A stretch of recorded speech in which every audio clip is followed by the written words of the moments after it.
சுவாமி நமஸ்காரம். நான் தொண்டமானூர் கோவிலிருந்து பேசுகிறேன். காளியம்மன் கோவிலிருந்து, காணியாத்தா என்கிற காளியம்மன் கோவிலிருந்து பேசுகிறேன். எனக்கு விவரம் தெரிஞ்சு 1972 ஒரு பெரிய வெள்ளம் வந்தது இந்த தென்பெண்ணை நதியில்.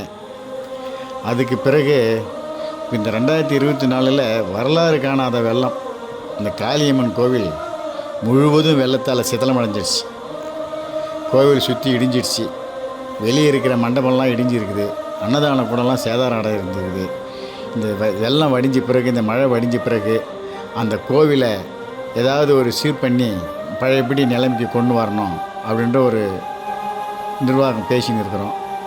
அதை நீங்கள்லாம் காதில் கேட்குறவங்களும் கண்ணால் பார்க்குறவங்களும் வாங்க, பொருளுதவி செஞ்சால் செய்யுங்க. இல்லை உங்கள் உடல் உழைப்பு அதெல்லாம் சுத்தம் பண்ணணும், மண் வாரணும். கர்ப்பகிரகத்தில் அம்மா இப்போ முழுசுமே கழுத்தோட மண் நிறைஞ்சி போயிருக்குது. ஆற்று மண் நிறைஞ்சிடுச்சு. அந்த மண்ணெல்லாம் சுத்தம் பண்ணி வாரணும்.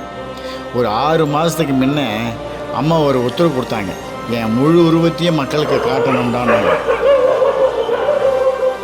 அப்படின்னும்போது இப்போ அந்த இதுதான் அம்மா சொன்ன உத்தரவுக்கு தான் இப்போ ஒரு பெரிய வெள்ளத்தை கொண்டு வந்து விட்டாங்களா அப்படின்ற ஒரு எண்ணம் என் மனசில் ஓடுது. அதனால் இப்போ நாம் ஒரு பூஜையை போட்டு ஒரு நாள் பார்த்து அந்த குலதெய்வம் கும்பிட்றவங்களோ இல்லை இஷ்ட தெய்வமாக கும்பிட்றவங்களோ எல்லாருக்கும் இதை ஒரு கோரிக்கையாக ஏற்றுக்காங்க. நீங்கள் வாங்க, அம்மாவுக்கு ஒரு பூஜை போட்டு அந்த மூலஸ்தானத்தை சுத்தம் பண்ணுவோம். மறுபடியும் இருக்கிற முன்னால் இருக்கிற மண்டபத்தையும் சுத்தம் பண்ணுவோம்.